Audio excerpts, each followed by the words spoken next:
m'a appelée Rose. C'est un prénom dur à porter dans une famille. Rose, ça implique cette couleur, que je sois gentille, que je sois souple, que je sois aimable, que je sois légèrement seulement parfumée.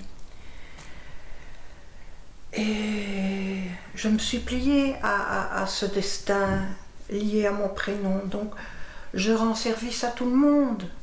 Je ne demande pas des robes que mes sœurs veulent que notre père ramène du marché. Alors, vous vous imaginez bien que le jour où enfin ma vie a changé, c'était pas très drôle, mais il y avait au moins un changement dans ma vie. Je me retrouve dans un château, par les circonstances que vous connaissez. Et ce château, il y a là une soupière magnifique, et pendant toute cette période, une longue période, enfin, tous mes désirs, tout ce que j'ai refoulé sont satisfaits. Et surtout, d'abord j'adore le vin, mais je n'en buvais jamais, le bon vin. Et puis tous ces petits plats tellement raffinés qui changeaient tous les jours, ça a nourri ma sensorialité, ma sensualité qui était refoulée derrière une sorte de froideur apparente. Ah, quelle période magnifique! J'ai quand même dû céder aux apparences pour aller dire à mes parents que j'étais vivante, quoi. Ils m'ont dit, moi tu as bien grossi, toi tu n'es plus la petite maigrichonne, hein.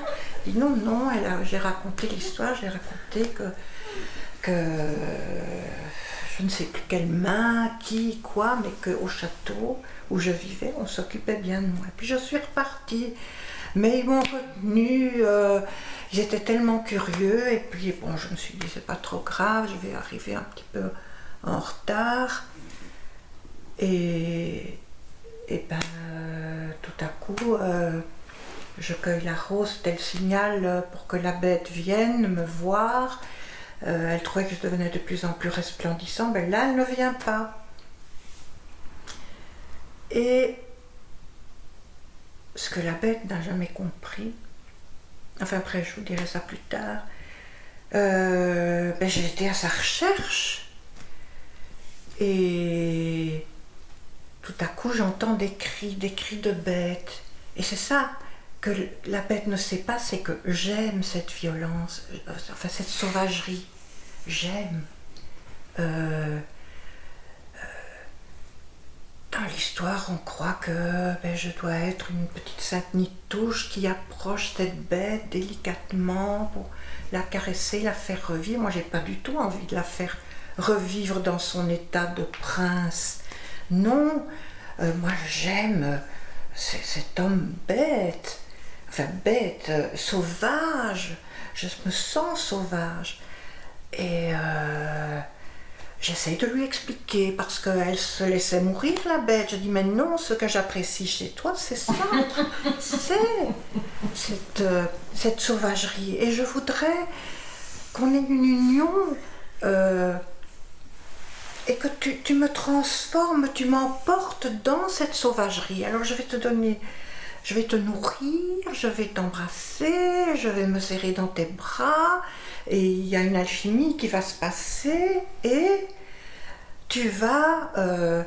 nous allons quitter ce château un peu froid et frigide, et nous allons nous envoler dans les airs et fuir cette civilisation, et nous allons faire le tour du monde en sauvage. Et nous sommes partis. Nous sommes partis. Il s'est un peu aménagé, il a fait pousser des poils pour devenir une sorte de taureau que j'ai chevauché avec une jouissance fabuleuse. Et nous voilà partis dans le monde, loin de cet univers un peu féerique, un peu doucereux, mystico, spiritualistico, trois petits points.